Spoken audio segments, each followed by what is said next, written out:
had nolo resin hat hetang estragos, causa husi desastre natural nebe acontece a semana kotu. Li husi conferência imprensa segunda-feira, né? Proteção Civil atualiza informação com o desastre natural nebe acontece a município sanolo resin rua e a semana kotu. Turmai declaração completa o CCF Gabinete de Relação Externa Comunicação Autoridade de Proteção Civil, Anacleto Caetano. Durante semana ida, os dia 10 do dia 16 de janeiro, acontece tipo desastre em rua, ida a limpar, não nos vai calar. Acontece em instituição de rua, só livre, não vive ou banhado. Total dados acontecimentos 44 devido a comunidade afetada e na combina Bahia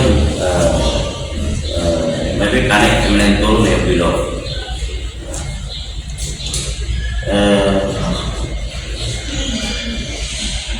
tipo desastre economia animo total dados ni dari devido a combina nomor hari rumah ya safety devido a combina lalu aku informo itu bocor kalau acontecimento ini kan instituição municipal legal ini yang municipal ini yang posto de missão ya suku pula tapi yang aldeia da Silema dia 12 de setembro de 2023 acontece ali por no Estrado de Moída ya municipio Atauru